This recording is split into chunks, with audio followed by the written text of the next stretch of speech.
Bonjour à tous et bienvenue sur Slash. C'est un plaisir de vous retrouver pour cette nouvelle émission. Stan, Louis, Antoine, bonjour à vous. Bonjour à tous. Bonjour. On a le plaisir d'accueillir un petit nouveau dans l'équipe aujourd'hui. Salut à toi Fabrice. Bonjour. Alors vous connaissez le format, Slash, c'est 3 débats. Et aujourd'hui, pour commencer, nous allons traverser l'Atlantique pour aller prendre le pouls des primaires américaines. Et on va se pencher un petit peu sur le duel Clinton-Sanders, qui anime pas mal ces derniers jours et qui va animer les prochaines semaines. Ensuite, on vous dira tout sur le dernier album de Kanye West. Voilà, sur le dernier album de Kanye West qui est sorti ce matin, donc dimanche, qu'on a pu écouter quelques fois et qu'il présente comme être le meilleur album de tous les temps. Et enfin, pour le PSG, Chelsea et nos spécialistes maison, c'est l'heure de l'avant-match. Oui, l'avant-match où on reviendra sur la petite affaire d'Aurier. On a plein de choses à dire là-dessus, ça va être incroyable. Vraiment, on va beaucoup rigoler là-dessus. Ça va être super. Et bien sûr, vos découvertes musicales avec Jaro Vandal et Only Flow. Restez avec nous, c'est Slash qui commence. Alors, les primaires américaines sont enfin lancées et après la victoire de Bernie Sanders au New Hampshire, on peut se demander si Hillary Clinton doit adapter sa campagne à cet adversaire un peu sorti de nulle part. Bah, après, comme tu veux. Non, Je t'en prie, vraiment, je n'en ferai rien. Elle l'a déjà adapté en fait. Là, je pense qu'elle a déjà eu son petit coup de flip. On l'a ressenti, je crois que c'était le dernier débat entre Sanders et Clinton. Elle a sorti l'argument on n'est pas la France. Donc là, tu sais tout de suite que dans ces cas-là, ça commence à avoir peur un petit peu. Donc.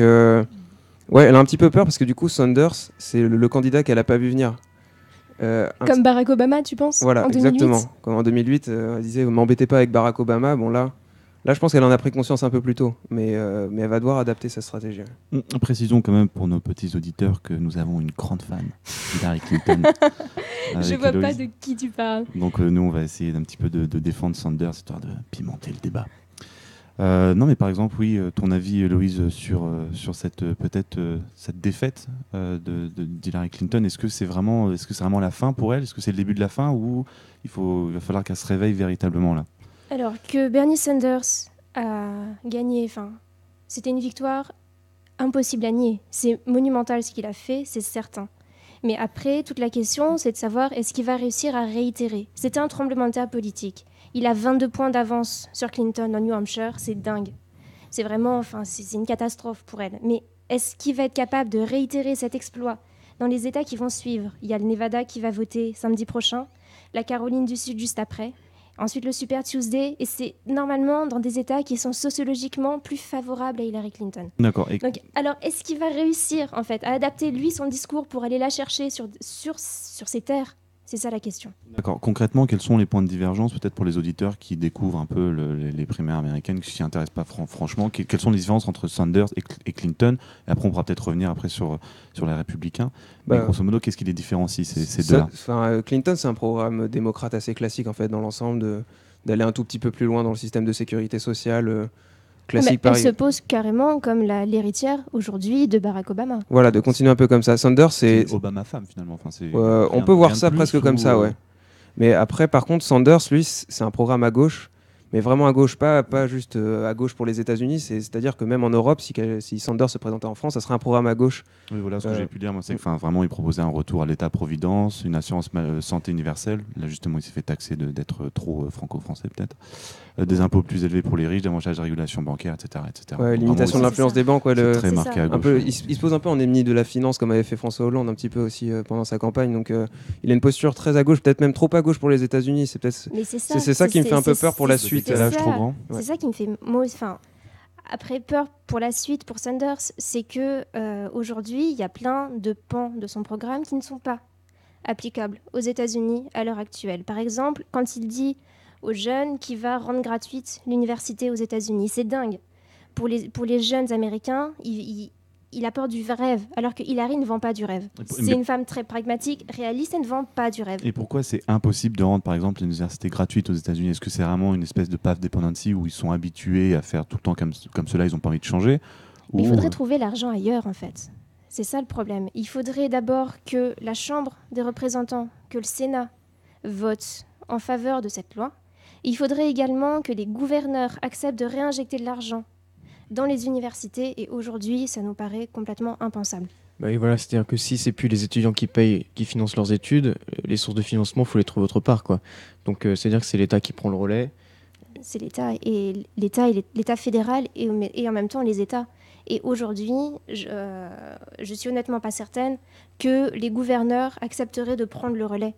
Alors qu'on voit bien que dans les États qui sont gouvernés par des républicains aujourd'hui, la tendance, elle est plutôt à l'inverse, en fait, qui coupent du budget aux universités plutôt que leur en redonner. Donc ça explique très bien pourquoi Sanders récolte 85% des votes dès 18-29 ans. Dans le New Hampshire, c'est certain, et 84% dans l'Iowa. Ouais, justement, tout à l'heure, Héloïse, tu disais qu'on arrivait sur des élections dans des États qui étaient plus favorables sociologiquement à Hillary Clinton. C'est quoi justement l'électorat d'Hillary Clinton par rapport à celui de Bernie Sanders ? C'est les minorités. C'est les minorités. Là où par exemple en Caroline du Sud, qui va voter le 27, c'est un État très important à gagner pour elle, parce que l'électorat démocrate qui vote à la primaire, c'est 55% d'Afro-Américains. Et d'Hispaniques aussi. Et d'Hispaniques, c'est surtout au Nevada. Mais en Caroline du Sud, c'est normalement sa base électorale. Comme elle se place en héritière directe de Barack Obama, et on l'a revu au dernier débat jeudi, si elle n'arrive pas à conserver ces gens-là, et si elle n'arrive pas à gagner la Caroline du Sud, là vraiment on aura un souci. Parce qu'elle a un peu peur de ça. La Caroline du Sud, Bernie Sanders, en fait, le problème c'est qu'il souffre d'un manque de reconnaissance, en fait. C'est-à-dire qu'il y a peu de gens qui le connaissent dans ces états-là. J'ai pu lire ça, non mais même, ça fait 35 ans qu'il est dans le Parti démocrate et j'ai remarqué attends, il n'est pas dans le Parti démocrate, c'est un indépendant. Il est élu sénateur, il n'est pas élu sénateur. Alors moi j'ai lu qu'il était dans le Parti démocrate, qui s'était par contre fait élire sous l'étiquette indépendant. Ouais, c'est ça. Ouais. C'est un indépendant. Mais du coup, la réflexion dans le fait que Hillary Clinton a acquis cet électorat qui est afro-américain notamment. Je sais qu'elle a eu le soutien de l'association des membres du Congrès afro-américains, même si les membres de l'association sont peut-être pas tous pour elle, mais ce qui était dit aussi, c'est surtout que Bernie Sanders n'a pas ces soutiens-là parce qu'ils le connaissent pas, mais à partir du moment où là il est en train de militer pour se faire connaître, je sais qu'il a rencontré des pasteurs notamment, etc. S'il se fait connaître, son programme pour moi est extrêmement séduisant pour autant les jeunes que les minorités, avec tout ce qui est sécurité sociale, études, université. Je pense que après, est-ce que ça sera fait suffisamment tôt, mais il peut faire un carton aussi là-dedans. Alors, si tu veux, moi, le dernier sondage que j'ai vu, qui a été fait en fait le 12 et le 13 février, donc c'est très récent, et c'est après l'Iowa, après le New Hampshire, qui est une victoire magistrale de Bernie Sanders, et Hillary Clinton a encore 38 points d'avance. Là, si tu veux, et elle, tout son jeu aujourd'hui, c'est de contenir la vague Sanders jusqu'au Super Tuesday, où là, c'est 11 États qui votent en même temps, et là, on peut en débattre. Qu'est-ce qui va se passer ? Comment elle peut s'adapter ? Mais tant que le Super Tuesday n'est pas passé, c'est toujours très très flou. Parce que là, l'avantage Sanders, en fait, il est surtout symbolique, je pense. Il est symbolique parce que du coup, il a gagné l'électorat jeune, qui est vachement important. Il est symbolique parce que du coup, Clinton, elle a un électorat qui est plus de 45 ans, ceux qui ont un revenu de plus de 200 000 euros par an, donc un peu establishment. Et en parallèle de ça, en plus, je crois que c'est dans le New Hampshire, Sanders a gagné mais aussi l'électorat féminin, en fait. 55% des femmes ont voté pour Bernie Sanders. Donc ça fait beaucoup pour Clinton. Je sais qu'elle axe pas sa campagne sur le fait je suis une femme, votez pour moi. Mais surtout pour le vote des femmes. Et puis, je pense qu'il faut arrêter aussi de se dire que parce que c'est une femme, les femmes vont voter pour une femme.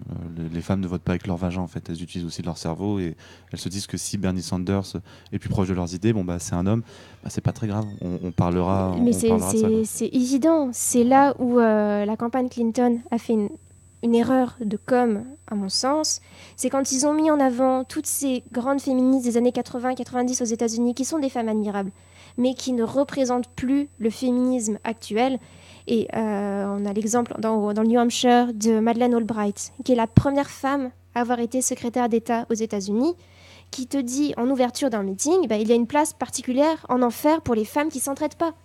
Ça, c'était, je crois, la pire erreur de communication possible. La pire erreur de communication possible. Comment on peut... Et du coup, ce qui fait que pour moi, Sanders, après, surtout parce que la campagne est quand même tellement longue, Clinton, elle a quand même l'avantage d'avoir un monsieur qui s'appelle Bill à côté d'elle, qui a gagné 2 campagnes. Bon, elle en a perdu une. Ça compense un petit peu, mais mine de rien, elle a une expérience qui est quand même assez grande. Bernie Sanders, il a 73 ans. C'est un âge honorable, mais avec une campagne, on sait que ça épuise les candidats. À 73 ans... Et ça, on l'a vu au dernier débat. On C'était l'a vu dans avec la... Juppé. Ah non, merde. C'est pas du bon côté de l'Atlantique. Mais dans le dernier débat, dans la nuit de jeudi à vendredi, Bernie Sanders paraissait fatigué, alors il venait de gagner le New Hampshire. La dynamique, elle était de son côté, et il paraissait fatigué. Pas en fait, avec les autres drogues. En fait, voilà. Il Voilà paraissait l'explication. fatigué et il n'arrivait pas à attaquer sur le... Il était complètement sur la défensive sur tout ce qui était politique étrangère. Là où Clinton peut l'attaquer, c'est qu'il est monosujet. C'est tout le mal de l'Amérique, c'est Wall Street. Et ce que Clinton a intelligemment fait au débat, c'est que sa grande attaque, sa nouvelle attaque, elle l'a fait au moment de sa conclusion. Elle était la deuxième à conclure, donc il ne pouvait pas répondre. Et elle a dit, Monsieur Sanders est monosujet. Sauf que l'Amérique, elle a plusieurs... C'est pas Wall Street, c'est pas le seul mal de l'Amérique. Il y a les discriminations envers les minorités, envers les LGBT, envers les femmes, etc. C'est là où elle a peut-être trouvé son angle d'attaque. Peut-être qu'elle est monosujet, Clinton, au niveau des discriminations finalement. Elle, peut-être que c'est simplement son seul truc et qu'on peut comprendre que chaque candidat est un petit peu sur son fer de lance. Stan ? Est-ce que du coup, après cette défaite, la stratégie de campagne d'Hillary Clinton va fondamentalement changer ou pas ? Parce que, si j'ai bien compris, elle se base justement en candidat réaliste par rapport à Bernie Sanders, justement, qu'elle estime promettre des choses aux Américains qui ne sont pas réalistes. Ah mais c'est complètement ça. Hillary, adolescente, avait l'habitude de dire qu'elle avait l'esprit conservateur et le cœur à gauche. C'est beau. Tant de poésie. Mais c'est encore... On voit bien dans la façon dont elle s'exprime et comment elle aborde ses idées que c'est toujours son credo. Ce qu'elle aime beaucoup dire, surtout en débat face à Bernie Sanders, c'est qu'elle ne fait pas de promesses qu'elle ne pourra pas tenir. C'est ça le plus grand danger de Bernie, en fait. Notamment sur la sécurité sociale, où quand elle lui répond « on n'est pas la France », où elle l'accuse justement de faire des promesses qui ne sont pas tenables, parce que l'État américain ne pourrait pas financer justement une sécurité sociale pour tous les Américains. Donc, est-ce que, d'après vous, le programme de Bernie Sanders, il est vraiment plausible ? Moi, je suis toujours partant pour avoir des révolutions politiques. Enfin, c'est lui-même dit cela de son programme. Donc, je suis toujours partant pour qu'on ait un petit peu de projets, finalement. Arrêter de faire de la politique court-termiste, extrêmement pragmatique. N'allons pas jusqu'à dire que Sanders est utopique, mais je pense que ces idées doivent être débattues. On doit réfléchir sur ces idées. Et pourquoi pas réfléchir, effectivement, à de nouvelles possibilités pour l'Amérique. En imaginant que Sanders soit élu, il est possible que toutes ces idées ne soient pas réalisables. Ou en tout cas, qu'il les amorce, mais qu'en un mandat de 4 ans, elles soient pas... Mais il faut au minimum en discuter sérieusement. Mais je trouve que les mettre sur la table, voilà, c'est ça, exactement. Mais c'est plutôt ça l'intérêt de Bernie Sanders, je trouve, c'est il est face à lui, Clinton est obligée de faire... Clinton, elle semble très sclérosée, en fait. Elle est obligée de faire un virage à gauche. Elle ne peut pas faire autrement que faire un virage à gauche. Et c'est pas plus mal pour les primaires et surtout face aux candidats qu'ils ont en face. Est-ce que Clinton et Sanders se basent simplement l'un sur l'autre ou est-ce que du côté des démocrates on essaie d'écouter d'autres personnes à côté, par exemple comme Bush, ou vraiment ces gens-là en fait on les écoute pas et on se base simplement sur Sanders et Clinton? Quand tu vois Hillary Clinton en débat, elle attaque évidemment de plus en plus Bernie Sanders parce que mine de rien il lui fait peur. Mais ses principales attaques, elles sont pour le côté républicain. Si tu veux, quand tu vois, parce que c'est un grand classique, c'est normal. Voilà, quand tu vois qui ils ont en face, et même Bernie Sanders l'a dit également, c'est que, à la fin, pour l'élection générale, ils seront qui que soit le candidat en fait du Parti démocrate, ils seront ensemble face à ce qu'ils ont en face. La grande fraternité politique. Mais regarde qui ils ont en face. Ils ont un Trump, ils ont un Cruz, ils ont des faux modérés, des Rubio, des Kasich, des Bush, qui apparaissent modérés parce qu'ils ont en face d'eux Donald Trump et Ted Cruz. Mais ce ne sont pas des modérés. C'est des gens qui sont anti-avortement, anti-mariage gay, mais ils apparaissent comme des modérés. Trump et Cruz, on dirait Minus et Cortex. Vous vous souvenez de ce dessin animé où à la fin, à chaque fois, qu'est-ce qu'on va faire, Cortex et Minus ? On va dominer le monde. Ah, cool, ok, super. Non, c'est un petit peu ça. Ils sont vraiment effrayants. Mais pour revenir sur le duel démocrate, pour moi, le principal problème de Clinton, c'est que pour beaucoup de l'électorat américain, ça va être l'impression de réélire Obama. et ce qu'ils veulent pas forcément non plus en fait. Clinton, elle peut se faire, elle a ses avantages sur en gros le fait, oui, moi je peux être un bon chef des armées, etc. parce que j'ai cette expérience à l'international. Alors qu'en revanche, et c'est le même sujet où justement Sanders peut la critiquer en disant, vous avez été pour l'Irak, vous avez été pour l'Afghanistan. C'est son seul argument international. Quand dans les débats, la C'est seule pas des moindres, chose qu'il lui dit, sauf que, il lui dit, il n'arrête pas de le remettre sur le tapis, qu'elle a voté pour la guerre en Irak en 2002. Bon, Obama, il faisait exactement la même chose en 2008. Dans tous les débats, c'était « Mais Madame Clinton, vous avez voté en faveur de la guerre en Irak. » Sauf qu'à la fin, qui est-ce qu'il a choisi pour être sa secrétaire d'État ? C'est Clinton. Si tu veux, donc après, ce débat, il est mort-né. S'il n'arrive à faire que ça sur la politique étrangère, ça, c'est pas possible. Il peut pas baser ses attaques contre Clinton sur la politique étrangère sur son vote en 2002. Pour moi, ça peut suffire parce que, alors oui, si tu as parlé de l'éléphant en 2008, c'est bien, tu as parlé dessus, mais l'éléphant, il est toujours là. Tu es obligé de continuer à en parler maintenant. Ça reste Monsieur Métaphore, aujourd'hui. En plus, ça a été dégueulasse, celle-là. Mais ça reste des choix tellement importants dans l'historique récent de la politique internationale américaine qu'on peut pas faire genre, non, Obama l'a déjà dit, je vais quand même pas parler là-dessus. Non, bien sûr que non. Mais ça n'empêche qu'elle a sa réponse toute faite, si tu veux. Elle déviera pas en disant, écoutez, vous m'avez attaqué, Monsieur Obama l'avait fait avant vous, sauf qu'à la fin, qui est-ce qu'il a choisi, qui est-ce qu'il a conseillé au moment où il a fallu attaquer pour la capture de Ben Laden, etc. C'est moi qui étais là, dans la Situation Room, à la Maison Blanche. C'est moi qui étais là, c'est moi qui l'ai conseillé. Et là, si tu veux, je pense qu'elle a un avantage formidable face à Bernie Sanders, qui, du point de vue de la politique étrangère, est un peu restreint. Oui, dans l'ensemble, je suis d'accord, mais c'est vrai que là, du coup, les prochains débats vont être importants là-dessus. Les prochains débats vont être importants là-dessus. Et puis Nevada, Caroline du Sud, je pense qu'on aura les réponses. Parce que Sanders, ça peut être une vague. On est quand même qu'à 2. On est quand même qu'à 2. Il y a encore 48 États qui vont voter. Il y a le Super Tuesday le 1er mars. Et après le Super Tuesday, on y verra beaucoup, beaucoup plus clair. Non, moi j'ai essayé de trouver une vanne sur Sanders et Clinton, j'ai pas trouvé. Du coup, je me suis tue jusqu'au bout. Voilà. Donc on fait la pause musicale ? On va faire ça. À très vite sur Slash.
Et c'était Echoes of the End du magnifique Only Flow. Magnifique, carrément. Mais dis donc, laisse-moi parler. Alors, l'album de Kanye West, Life of Pablo, est sorti ce matin. Alors, à chaud, Fabrice, notre grand invité aujourd'hui, rédacteur au journal Sorbonne, notre grand invité. Alors, à chaud, ce nouvel album, qu'est-ce que tu en as pensé ? Alors, faut tout d'abord comprendre que l'attente autour de l'album était extrêmement forte. Il nous a mis une hype qui était assez folle. Ouais. Pour toute personne qui suit Kanye West sur les réseaux sociaux, je pense que l'album était extrêmement attendu. Le teasing a été dingue. En termes de tweets, c'était n'importe quoi. Le mec, tous les jours, postait quelque chose en rapport avec l'album. Totalement. Ou même pas en rapport. Ouais. Pas du tout en rapport. Il mettait à peu près toutes ses pensées durant le processus créatif de l'album sur Twitter. Et il nous a gratifié tout simplement ça va être le meilleur album de tous les temps, je crois. Il s'est même appelé lui-même, il a même posté un screenshot d'article qui le désignait comme le meilleur artiste du 21e siècle. Donc on en attendait beaucoup. Il faut savoir que l'album a changé 4 fois de nom avant d'arriver à Life of Pablo. Il avait organisé un concours pour trouver ce fameux nom qui est là maintenant. Et il a changé aussi 4 fois de tracklist, ou 3 fois, je ne sais plus. Je pense que c'était prévu pour être un album court à la Yeezus, et à la fin, maintenant je crois qu'il y a quelque chose comme 18. À la base c'était 10 morceaux, je crois. Et et puis en gros, l'album était censé sortir jeudi. Ouais. Et vendredi, il a décidé qu'il y aurait 18 morceaux au lieu de 10, quoi. Donc, Donc, et ce qui est très amusant, c'est que tous les artistes qui étaient en feat sur l'album et qui ont participé donc à l'album avec Kanye West se prêtaient au jeu. Il me semble que Chance the Rapper a énormément joué aussi sur les réseaux sociaux. Ouais. Donc voilà, l'attente était à son maximum ce matin quand on s'est levé après divers shows. Je ne sais pas, moi je me suis levé après une soirée et j'ai téléchargé l'album. Légalement, matin, évidemment. Tu l'as pas acheté légalement sur Tidal, évidemment, je suis allé. Et c'était très étrange la première écoute. Ouais. Je sais pas quel effet ça vous a fait vous. Moi personnellement, la première écoute, déjà ça commence très fort avec le premier titre qui est, Louis, je sais pas si tu l'as noté. C'est Ultra Light Bean. Ultra Light Bean commence très fort, quoi. C'est-à-dire sur un son gospel. Très gospel, il est assez long ce titre en plus, et direct il nous emporte, et je me suis fait waouh. Là, c'est une prod à la Kanye en plus, grand classique. Ouais, prod à la Kanye, on retrouve un peu un Kanye des premiers albums, mais vraiment avec cette ligne gospel là, il y en avait pas tant que ça avant, des sons comme ça de Kanye. Ouais. Et moi, bon, vous savez, personnellement, j'adore le gospel et tout, donc je me suis tout à fait retrouvé. Et j'ai juste été un peu. J'avais vu du coup avant qu'il y avait une certaine ligne gospel dans cet album. Mais les autres sons de l'album sont un peu moins sur cette lignée-là. Ça reste un album très mélodique. Ça reste le premier un peu expérimental aussi. Un peu expérimental, un peu radical dans son approche. Le premier son, je pense que c'est pratiquement le meilleur de l'album. Ça commence tellement fort. Enfin, le passage de Chance the Rapper est vraiment excellent. Le passage chanté est lui aussi vraiment excellent. Surprenamment bon, je m'attendais à un Kanye Bohemian Rhapsody un petit peu, et c'était vraiment sympa. Mais tout est, franchement, ça commence très fort. Après, moi, je trouve que après ça baise clairement. Genre, je pense que jusqu'au feat avec presque Chris Brown, je trouve qu'il y a une très grosse suite de sons assez dispensables. Enfin, pour moi, à mon sens, on s'ennuie un petit peu dans le premier gros tiers de l'album. Je sais pas ce que vous en avez pensé, mais surtout que c'est très surchargé. Il y a énormément d'interludes, de breaks instrumentales, un petit peu relou. Enfin, moi, je sais pas. Là, c'est vraiment la partie c'est un petit peu la partie la plus expérimentale de l'album, mais je ne sais pas, j'ai peut-être moins accroché. Mais après, il y a le ressenti à chaud, si c'est ce que j'essaye de me dire, parce que c'est vrai que après Ultra Light Bean, on enchaîne sur 2 parties avec des interludes des fois qui font qu'1 minute 30, c'est un petit peu perturbant en fait. Après, je pense que peut-être qu'on appréciera plus ces sons-là posés après peut-être 1 à 2 semaines d'écoute. Mais du coup, après moi, ce que je trouve bien sur cet album, c'est qu'il s'est entouré, mais tellement bien. Dans l'album, on a dit Chance the Rapper qui est magnifique, il a Kid Cudi, il a Travis Scott, The Weeknd, Frank Ocean, enfin c'est... Frank Ocean, le grand retour de Frank Ocean. Enfin un titre après 17 ans d'absence, quasiment.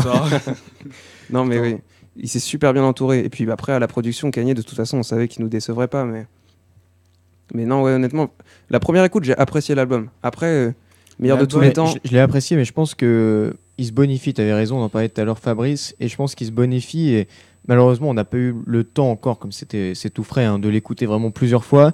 Mais je pense qu'au bout de la 4, 5, 6e écoute, de plus en plus, on commence à découvrir peut-être des chefs-d'œuvre, des sons qui, au premier abord, nous paraissent un peu fades ou alors spéciaux, quoi, parce qu'assez expérimental. Peut-être que c'est au bout d'un certain moment qu'on voit le génie, en fait, qu'on voit un peu la nouveauté. Mais je trouve que même dans son utilisation des samples, il fait quelque chose d'assez proche de ce qui se fait en ce moment, notamment avec Kendrick Lamar, Ouais. etc. Et je trouve que c'est beaucoup moins peut-être intéressant et innovant que ce qu'il a pu faire par le passé, notamment sur My Beautiful Dark Twisted Fantasy, où là vraiment au niveau des prods, c'était vraiment, enfin, je trouve ça incroyable dès le début. Enfin, t'es tout de suite accroché par chaque son. Là, peut-être que je sais pas, ouais, c'est peut-être un peu plus fade, un peu plus ennuyeux, je ne sais pas, mais Après, En tout cas- Kanye, il a changé, il a changé personnellement aussi, parce que du coup, cet album-là, il est sorti en 2010, ça commence à faire 6 ans. Et là, c'est vrai que Kanye West, en 6 ans, il s'est plus rapproché de Karl Lagerfeld que Tupac, quoi. Et donc, du coup, clairement. et ce qui fait qu'il a tellement une vision artistique qui, je pense, a grandement évolué. Et après, bon, il a des sons dans cet album qui sont expérimentaux, du coup. Hein, c'est vraiment perché. C'est-à-dire que la première écoute, je pense que c'est Freestyle 4, hein, qui est Totalement. extrêmement spécial, qui a une prod qui est hyper intéressante. Mais c'est vrai qu'en l'écoutant comme ça, la première fois, tu vas pas commencer à sauter chez toi tout seul. Ouais, c'est sûr. Mais il y a quand même quelques sons qui se démarquent. Ouais. Dont le premier, dans les feats avec Chris Brown, avec The Weeknd, Avec Kendrick Lamar sur avec No More Frank Parties in LA, ouais. avec Kendrick Lamar aussi, même si j'aime moins ce qu'il fait avec Kendrick Lamar. Mais bon. Sinon, Après, il y a- je trouve qu'on retrouve quand même, il est moins, on nous avait vachement vendu l'album comme du old Kenny, c'est-à-dire beaucoup sur des instrus tranquilles, enfin sur un peu du rap, voilà, la Kendrick Lamar justement, ce qui revient à la mode un peu en ce moment, et donc voilà, ce qui se faisait encore un peu au début des années 2000, où voilà, l'ancien rap, limite Tupac et tout, et il y a tout de même un côté expérimental dans l'album de Kenny, mais moins que dans son dernier album Jesus, qui avait pas fait un flop, hein, mais qui s'était beaucoup moins vendu, normal, parce qu'on n'est pas habitué. Là, pour le coup, il était allé trop fort dans le délire, je pense. Il avait été trop fort dans l'innovation et les gens n'étaient pas prêts à entendre un album comme ça. Mais il avait dit lui-même que c'était pas son meilleur album, Jesus, que c'était un test, qu'il essayait toujours d'innover, de renouveler son style, mais qu'il fallait ajuster la corde de son arc pour mieux tirer. Donc je pense que là, tout en ayant quelques sons quand même, je sais pas ce que c'est, Freestyle 4, non, je crois qu'il est un peu expérimental. Bon, le truc c'est qu'on n'a pas eu le temps exactement de retenir tous les noms des titres de l'album, malheureusement. Mais on a quand même quelques sons comme ça qui sortent un peu de l'ordinaire, qui sont typiques Kanye West, quoi, avec des instruments bien spécifiques. Sur cet album-là aussi, on a l'impression que vraiment, il s'est toujours tout permis, mais là, il se permet vraiment tout parce qu'il a les moyens de le faire, en fait. C'est un album plus commercial, je trouve aussi. Peut-être un petit que peu, mais... Jesus, ça c'est sûr. Ouais. Après, à l'échelle de l'industrie musicale, ça reste ça reste extrêmement particulier. Mais est-ce que ça allait vraiment particulier? Parce que dans le rap mainstream, aujourd'hui, il y a une vraie tendance à une recherche de radicalité artistique, d'aller plus loin dans une sorte de...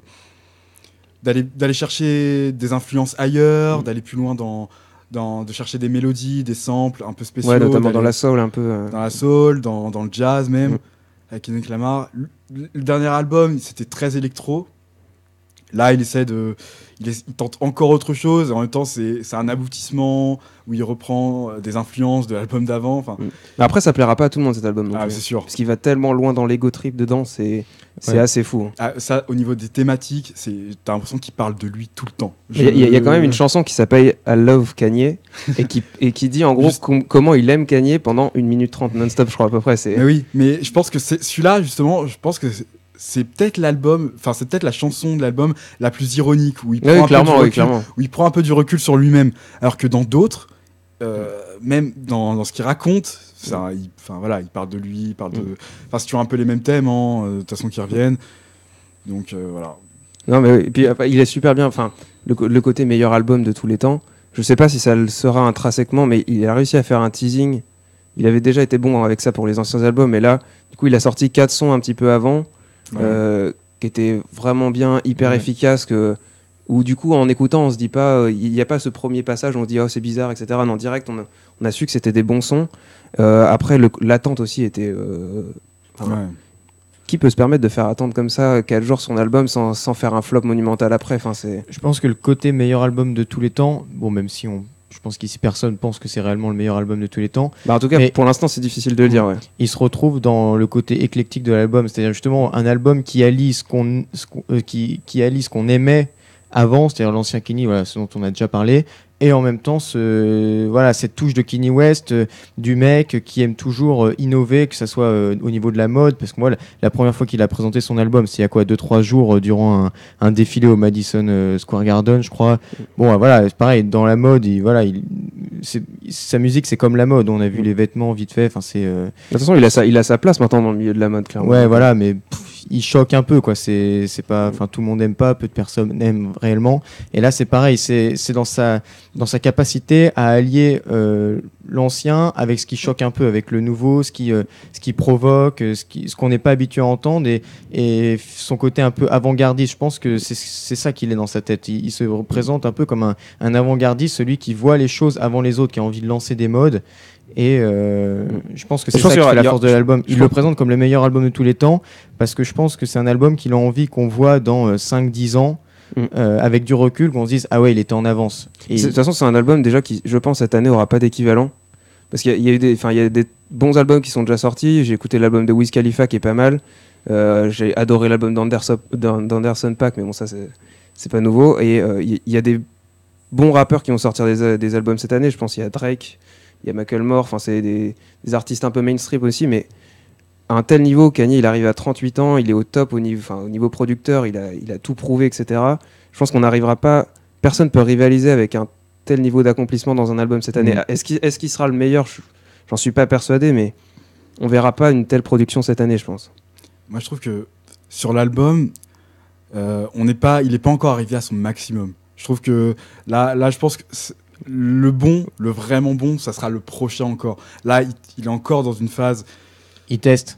D'inaboutissement encore dans sa démarche artistique. Il est pas encore arrivé au bout. Il se cherche un peu. Ouais, c'est ça. Je pense pas qu'il soit encore dans un clair aboutissement sur ce qu'il veut proposer. Et je pense que le prochain sera vraiment incroyable. Je sais pas, peut-être que ce sera là, je trouve encore Watch de Throne 2 ou je ne sais pas. Moi, dans cet album, je sais pas si vous êtes choqué, mais il y a certains sons où il abuse quand même de l'autotune, ça me saoule. Après, moi, honnêtement, ça me choque pas. Après, je trouve que c'est tellement abouti au niveau de l'ensemble entre voix et instru, quand on sait que, en ce moment, il y a des artistes qui font leur prod dans des cabanes au fond du jardin, dans le rap français, avec tout, avec tout mon respect pour Jules, mais du coup, d'avoir un tel niveau de production. Après, l'autotune pour moi, c'est comme une pédale wah-wah pour une guitare, en fait. C'est une touche supplémentaire que tu ajoutes. Après, abuser. Kanye, il en a abusé un temps. Là, je trouve qu'on a entendu un ou deux sons tout à l'heure. Ouais, là c'était trop. Ouais, c'est sûr. Là, moi, ça m'a pas choqué, honnêtement. Non, c'est pas sur certains sons, je suis d'accord avec toi, mais il y a un ou deux sons qui est vraiment fondé quasiment que sur l'autotune. Même on écoutait tout à l'heure avec Antoine. Tu vois, moi non plus, ça me choque pas. Quand c'est de temps en temps, ça donne un style. Voilà, mais de temps en temps. Ouais, je vois ce que tu veux dire. Je confirme, ça ressemblait un peu à la fouine. Quand même. On va peut-être pas forcer non plus. Hein. Après, moi j'attends bien l'album de Drake quand même, parce que Drake aussi, on est sur un style assez différent. On est sur un mec qui a sa propre touche, qui fait toujours quelque chose de différent et qui a un espèce de mi-rappeur, mi-R&B. On sait pas vraiment. C'est le seul vraiment chanteur plutôt de R&B, mais qui est accepté d'un côté par tous les rappeurs. Il est considéré comme qui arrive à avoir une démarche. Ouais. C'est pas qu'un chanteur de R&B. Hein. Non. Décide de kicker, il kick. Ouais, mais il peut pas faire un album que sur que sur du rap. Il a pas un flow assez phénoménal pour se permettre de faire un album que de rap. Du coup, il change et attends, tu diras Fabrice, on a déjà écouté des sons ensemble, genre Fan Your Love et tout ça, karaoké, enfin des sons qui sont bien, les gros sons de Lover, tu sais. Tu vois, et pourtant on le considère pas comme Chris Brown, tu vois, enfin même si on aime bien Chris Brown aussi, c'est pas la question. C'est le seul rappeur qui peut sortir Hotline Bling et ouais. tout le monde est là en mode Ok, ouais, c'est vrai. Non, mais après, si Drake s'entoure bien, il peut faire un très gros album aussi. Ouais, là, je pense que le featuring qu'il fait sur la dernière chanson de Rihanna, par exemple, est ce que Drake peut faire de mieux. Et donc, je pense que ça peut être pas mal. Après, en effet, je sais pas s'il sera aussi abouti que celui de Kanye West. Bon bah écoutez, du coup, on va se quitter on va faire une petite pause musicale et puis on revient après pour notre beau troisième débat. Toujours avec Fabrice, évidemment. Sur les foot.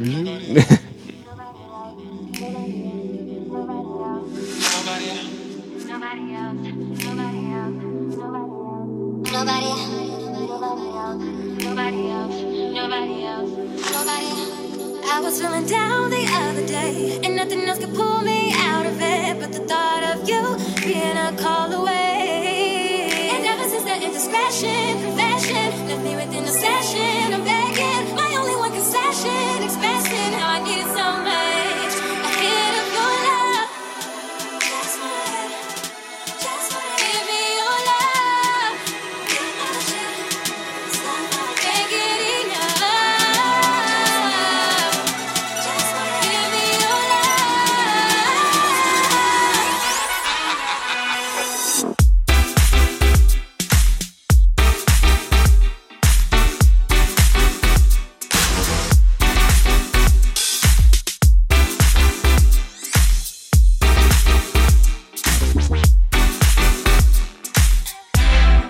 I want you to know that you are the one I want, and I be having withdrawals when you're gone.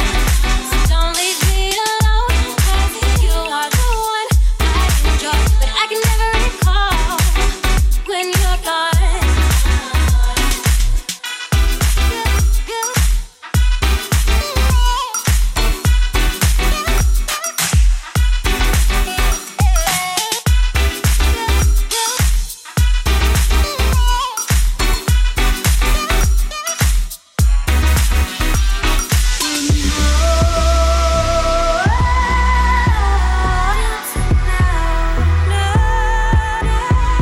Don't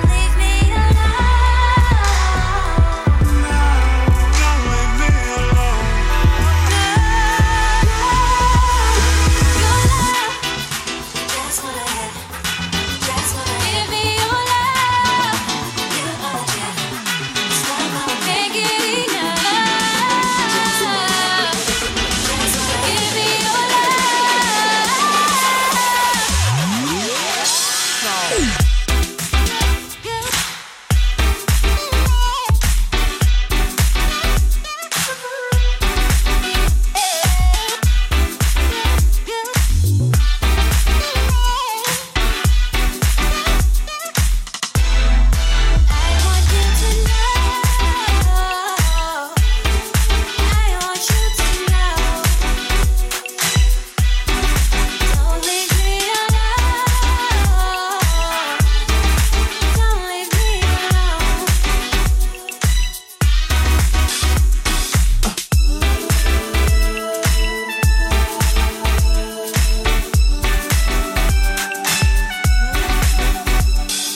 Et c'était Nobody Else de Jaro Vandal. Alors, PSG, Chelsea, c'est mardi. Et nos spécialistes maison, ici à Slash, sont dans les starting blocks. Les spécialistes bien maison. Hein.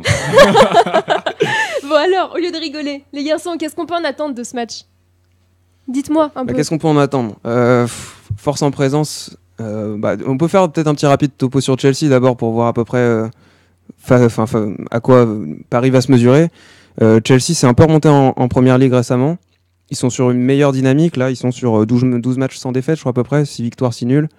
Offensivement, ça peut poser quelques problèmes à Paris, notamment autour de Willian et Diego Costa. Ça va très vite. On pense globalement que Paris va avoir la balle.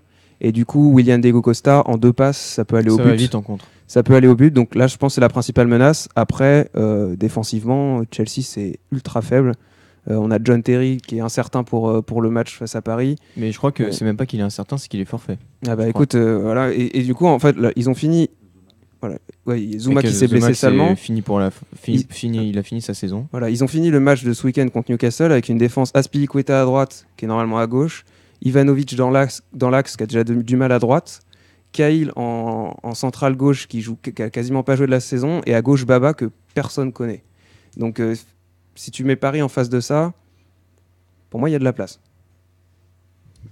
Alors l'enjeu pour Paris va être le même qu'à chaque match de Ligue des Champions, ça va être celui de mettre du rythme, de réussir à verticaliser réellement, parce qu'ils ont souvent le ballon, mais tout l'enjeu pour eux, une fois qu'ils ont la balle, une fois qu'ils ont la possession, face à une équipe qui joue regroupée, c'est de tout simplement se procurer des opportunités, de maintenir une organisation à peu près cohérente en attaque, parce qu'on connaît ce que c'est le pari de Laurent Blanc, c'est du Matuidi qui se retrouve en position d'avant-centre, tu ne comprends pas pourquoi, c'est Zlatan qui c'est des joueurs décroche. qui sont plus ou moins libres en fait avec Laurent Blanc, quoi. Donc pour faire un rapide topo aussi sur le PSG, le PSG c'est quoi en ce moment? C'est jusqu'au match de Lille, c'était 16 matchs d'affilée victoire. C'était le record de Nantes qui a été battu du nombre de matchs consécutifs sans défaite, au nombre de 33 il me semble, sans être sûr, sur 2 saisons. Ce sont des joueurs comme Verratti, Lucas, Di Maria, Silva et Ibrahimovic qui sont juste colossaux. Vraiment, il n'y a rien à dire sur ces joueurs-là. Lucas qui est en train de tout exploser. J'ai pu regarder hier ce magnifique match contre Lille. C'était une purge terrible. Mais Lucas, c'est l'étincelle. C'est-à-dire que c'est le joueur qui, sur un débordement, une accélération, bim bim, te met 2 joueurs dans le vent. Et contre un Ivanovic, j'ai hâte de voir ça, parce que vraiment Ivanovic est complètement à la rue. Après, il va falloir bien... comment dire ? Il va falloir que notre attaque soit vraiment efficace. C'est ça. C'est là où peut-être je mets un bémol sur ce que tu dis, c'est que Lucas, je suis d'accord avec toi, c'est l'étincelle, mais c'est pas celui qui fait la diff. Non, c'est pas celui, il c'est pas celui qui marque. Il fait la diff sur un crochet, il marque pas. Et c'est ce qui manque. On avait déjà eu ce débat-là, souvenez-vous, je crois, il y a quelques semaines. Ce qui manque à Paris en Ligue des Champions souvent, malheureusement, c'est quelqu'un qui fait la différence. Ibra, il est dans une super forme en ce moment. Je sais pas pourquoi. Pour une fois, je suis confiance en lui. Enfin, je sais pas. Pour la Ligue des Champions, j'ai un bon pressentiment, alors que. Mais bon, après, on connaît Ibra, c'est malheureusement en Ligue des Champions, c'est jamais décisif. Enfin, où ça l'a jamais été. Ou rarement, oui. Ou rarement. Et donc, c'est là que j'ai peur que ça pêche. On voit, mine de rien, Chelsea, ça va vite en contre. Bon, ils sortent sur un 5-1 là, ce week-end tout de même. Et ils ont des joueurs. Moi, il y en a un qui me fait assez peur, c'est Pedro quand même. Pedro, je le trouve j'ai toujours. Même au Barça, j'ai toujours trouvé c'est un mec qui est efficace, quoi. Bah, il a eu un retour en forme. Là, le dernier match, il a mis un doublé par exemple. Mais faut savoir que Pedro à Chelsea, c'est rien du tout. C'est très mauvais. Et en fait, le problème de Pedro, c'est que c'est un joueur du Barça qui a été fait pour le Barça et qui aurait dû jouer au Barça toute sa vie. À Chelsea, il peut mettre une ou deux occasions en contre, mais contre Paris, s'il est bien pris par, notamment si en face il a Maxwell par exemple, s'il est bien pris, il aura rien à se mettre sous la dent. Mais après, c'est vrai que on est confiant pour Paris parce qu'ils sont sur une grosse dynamique, mais pour moi, ils sont pas au max de ce qu'ils pourraient être. Parce que par exemple, s'il n'y a pas Verratti, déjà, ça va être extrêmement compliqué. Sans caricaturer, sans Verratti, Paris perd, mais bon, quand même. Et pour moi aussi, le trio d'attaque, que ça soit du coup Ibra, Di Maria, Lucas ou Ibra, Di Maria, Cavani. Ça, c'est la question, ça. Ouais, bah, pour moi, de tous les cas, que ce soit Cavani ou Lucas, ces deux-là sont un point faible en fait. Qui arriveront pas forcément, pour moi, qui n'ont pas le. C'est pas qu'ils n'ont pas le niveau, mais ils seront pas décisifs. Non, ils seront pas décisifs, mais après, qui tu mets quand même, parce qu'on peut partir sur ce débat-là. Est-ce qu'on privilégie Cavani, ou je pense que Laurent Blanc se pose la question, plutôt Cavani, plutôt Lucas. Personnellement, je voterais pour Lucas, parce que comme l'a dit Antoine, c'est en ce moment en grosse forme, et c'est le mec qui va faire la différence, surtout si on est dans une défense resserrée, alors que Cavani, Cavani, on voit, il loupe des occasions encore. Cavani, simplement, hier contre Lille, à la 20e minute, c'est 2 ballons touchés. Voilà, ça résume l'état de forme de Cavani. Et quand il les touche, il est fou à côté. Complètement absent. Qui fait une fois sur deux un contrôle qui part en touche. Lorsqu'on lui donne une occasion de but face à Inyama, il a été inexistant, impossible d'imposer son physique ou sa technique. Il n'est pas décisif, il n'est pas précis dans ses tirs.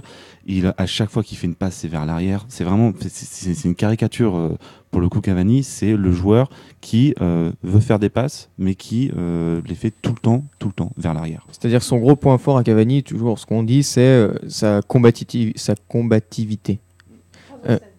Merci. Si ce n'est que, est-ce qu'on en aura besoin dans un match face à Chelsea, là, où on pense quand même avoir le ballon, où on ne sera pas tant que ça à la récupération de la balle? Je pense que du coup, il perd un peu de sa valeur sur ce plan-là, et peut-être que Lucas est plus intéressant. Fabrice? Je pense que Cavani, c'est un joueur qui est totalement mis en difficulté par l'animation offensive mise en place par Blanc depuis maintenant plusieurs saisons. C'est pas un joueur qui est fait pour une équipe qui prépare beaucoup au milieu de terrain et qui surtout joue beaucoup sur un jeu de possession. C'est un joueur. Il n'est pas fait pour un 4-3-3 en fait. Enfin, oui, surtout déjà, pas dans le système de Laurent Blanc. Pas dans un 4-3-3, pas sur le côté. C'est un joueur qui a besoin qu'on joue avec lui dans l'espace. Il est beaucoup moins en difficulté quand le PSG décide de préparer plus haut avec un Pastore qui lui met des ballons dans l'espace. Je pense que la meilleure partie de saison qu'il a fait, c'était l'année passée, où il enchaînait les buts parce qu'il y avait ce 4-3-3 avec Pastore et qui pouvaient combiner ensemble et qui jouaient dans l'espace.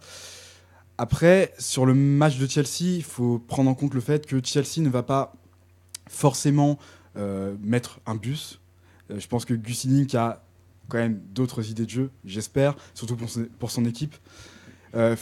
Paris peut très facilement être mis en difficulté par un pressing haut, et surtout si Verratti n'est pas là en fait. Si Chelsea va aller chercher haut, si Chelsea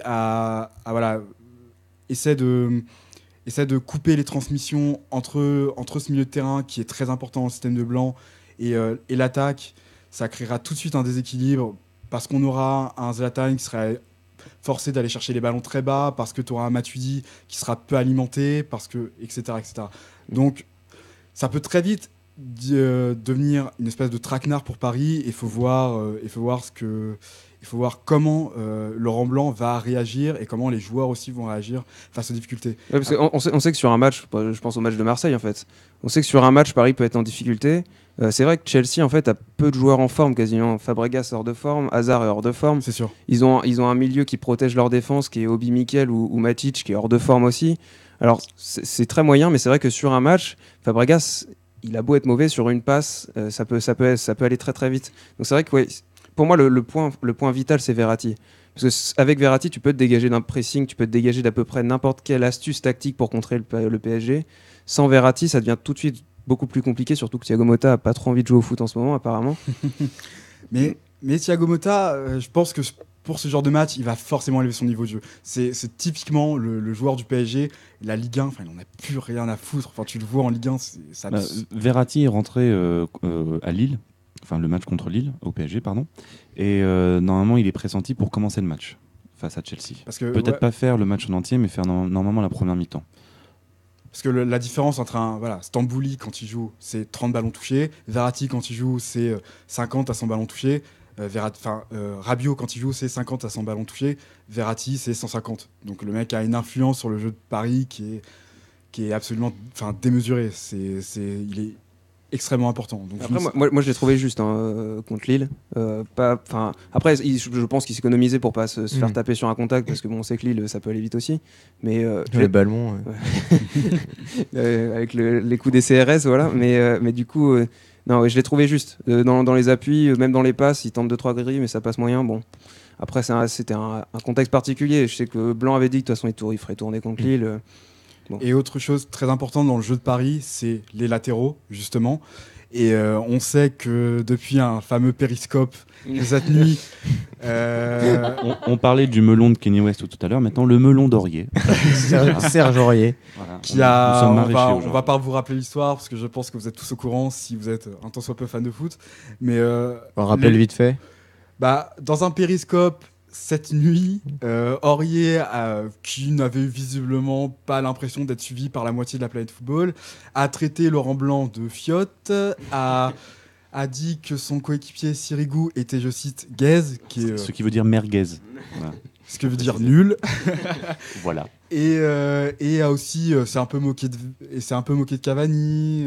Dibra également. Et Dibra également. Ça va être une super ambiance dans le vestiaire. Donc je pense qu'il s'est pas entraîné avec ses coéquipiers ce matin, non. et sa place Voilà. dans le Du groupe. coup, la question, c'est qui sera sur le côté droit en fait. Bah, Marquinhos, je pense- ouais, je Marquinhos, pense- c'est le meilleur choix. Je pense que la question se pose pas trop, c'est Marquinhos. Et au final, je me demande si c'est tant un mal que ça pour Paris. Enfin, c'est-à-dire que Aurier, depuis le début de la saison, meilleur latéral droit de France, je pense de loin, qui sortait vraiment une grosse saison et surtout qui apportait sur un plan offensif une grosse présence physique devant et même de la vitesse, des centres. Là, il était bon. Ce que Marquinhos, c'est peut-être moins faire. À côté de ça, Marquinhos défensivement, c'est très sûr. L'an dernier, on se souvient que Marquinhos, il a sauvé beaucoup de matchs avec Paris. Et je trouve pas, d'un point de vue personnel, je trouve ça pas plus mal parce que ça m'a toujours fait mal au cœur de voir un mec aussi doué que Marquinhos sur le banc. Et là, de lui redonner un peu du temps de jeu. Concrètement, il va jouer la fin de la saison, du coup, je pense. Je suis pas sûr que ça soit beaucoup plus mal que ça. Après, on n'est pas sûr que Aurier disparaîtra de l'équipe, puisque de toute façon, Il peut pas être vendu. il va pas être vendu maintenant, il sera toujours là. Je pense que ça peut vraiment se finir en excuse, poignée de main, il retrouve l'équipe. Après, ça dépend de ce que Laurent Blanc veut faire, parce que on sait l'importance des latéraux offensifs, que les latéraux offensifs hauts dans l'équipe du PSG, surtout dans le cas d'un joueur comme Lucas qui rentre beaucoup vers l'intérieur, un Aurier qui prenait l'espace et qui mangeait la ligne, centrait, ouais. et qui mangeait la ligne et qui allait centrer après, c'était très important. Est-ce que Marquinhos peut jouer ce rôle ? Je ne sais pas. Après, peut-être qu'il va adopter une approche, ou peut-être que un Marquinhos sera plus défensif, mais il demandera les consignes de Lucas ou peut-être de Cavani, sera plus rentré sur le côté, ou sinon le jeu penchera beaucoup à gauche avec un Maxwell qui, on le sait, de toute façon est une des meilleures armes offensives du PSG. Après, je sais qu'on est à deux doigts chez certains d'une pétition anti-Van der Ville pour ce match-là, mais pour moi, Est-ce que tu es sûr de ce que tu vas dire ? Attention. pour moi, sur un match, Van der Ville a suffisamment de qualité, Ouais, notamment j'en contre étais sûr. Chelsea, contre Chelsea, pour pouvoir être utilisé par Laurent Blanc sans trop flipper en se disant il va nous ruiner. C'est pas le Barça en face non plus, ça Non, passe. mais de là, si t'as Marquinhos, je pense que. Bah, ça dépend de l'animation offensive Ouais. que tu veux appliquer. Si tu décides que tu coinces Diego Costa et Willian avec d'autres joueurs et que Van der Ville, ça va surtout être attribué au travail offensif, je pense que c'est pas un gros... Parce que si Gus Hiddink peut mettre par exemple Oscar en face de Van der Ville, il se fera pas prendre dans son dos par Oscar Van der Ville. Donc, Non, mais à mon avis, comme on est parti sur un trio offensif Ibra, avec Lucas plutôt que Cavani, on sait que Lucas, il enchaîne les accélérations et tout, du coup, ça défend pas beaucoup derrière. Je sais pas, dans son couloir, c'est peut-être pas plus mal de mettre un mec sûr en défense. Je comme préfère Marquinhos, avoir quoi. un Marquinhos qu'un Van der Ville qui se fait un tatouage à chaque fois qu'il fait une connerie, quoi. Ouais. C'est-à-dire que tu regardes le corps de Van der Ville. Ah oui, c'est une vanne de Pierre Ménès, mais je l'aime beaucoup celle-ci pour le coup. Non, puis sur le côté gauche, Maxwell ou plutôt Kurzawa pour le coup, parce que franchement sur les côtés, du côté de Chelsea, mis à part William, Hazard il est absent. Pedro je le trouve pas forcément très bon, donc il n'aura pas vraiment de contact défensif. Et après, devant, ça va être Ivanovic, Baba comme tu disais, sur les côtés. Franchement, moi un Kurzawa qui peut amener peut-être un petit peu de vitesse, rentrer vers l'intérieur, justement chercher un Ibra. Je sais Ça pas, peut parce être qu'à- intéressant. À mon avis, tu as la dimension expérience qui joue vachement aussi dans ces ouais, matchs. c'est trop tôt pour Kurzawa. Là, sur un plan où Kurzawa et Maxwell est tellement bon, de toute façon, que même si Kurzawa est très bon aussi, mais je pense qu'à un moment donné, tu as l'expérience aussi qui fait que Maxwell, sur ces matchs-là, a une longueur d'avance et sera mis titulaire, à mon avis. Après, la question, c'est au milieu de terrain, du côté Paris non plus, il n'y a pas vraiment de question. Ce sera le trio classique, a priori. Donc, je pense que ça sera un match un peu classique du PSG cette saison, suivant l'approche de Chelsea. Mais a priori, si on devait faire un pronostic, je pense que Paris par devant, Paris est largement favorite. Non, largement. Ouais, petit pronostic, Louis. Chelsea revient en confiance. Gus Hiddink fait tourner que l'équipe petite dernièrement, donc ça peut être pas mal, mais ils peuvent marquer un but, oui, mais après ils ont pris un but par Newcastle, qui est une des pires attaques d'Europe. Je pense honnêtement que Paris ne devrait pas avoir trop de difficultés. Allez, je parie pour un petit 2-0 et une petite boulette de trappe qui nous fera bien peur. Voilà. Donc, mais pas de but pour Chelsea quand même. Non, pas de but pour le Chelsea, mais Trapp va nous faire flipper comme il aime bien faire. Et moi, je sens Paris aussi, je suis d'accord avec Fabrice, même si Chelsea impose un fort pressing dans les premières minutes. De toute façon, ça ne peut pas tenir tout le match, surtout si Verratti est titulaire. Donc, je sens pas peut-être Paris mis en difficulté sur les premières minutes, de temps en temps en contre, mais pas assez pour être déstabilisé. Voilà, Fabrice, éventuellement un mot pour la fin. Tout simplement, je pronostique aussi Paris, mais attention aux coups de pied arrêtés côté Paris, parce que Trapp est pas sûr et que Willian est un très bon tireur. C'est ce que j'aurais à dire. Très bien. Eh bien, écoutez, je vous remercie pour ce dernier petit débat que nous avons eu sur le football. Tous les liens seront dans la description pour les musiques. Nous vous remercions vraiment de suivre de plus en plus Slash. N'hésitez pas à lâcher un petit pouce bleu si vous aimez l'émission, un petit pouce rouge si vous n'êtes pas vraiment d'accord avec tout ce que nous avons pu dire. Des commentaires, n'hésitez pas. Les critiques sont toujours les bienvenues. N'hésitez pas non plus à suivre notre page Facebook Trait d'Union, qui est donc le journal de la radio. D'ici là, nous vous remercions et bien sûr, on remercie. Merci à Fabrice qui nous a fait l'amitié de nous rédacteur rejoindre. de Sorbonne, on mettra également le lien dans la description. Voilà.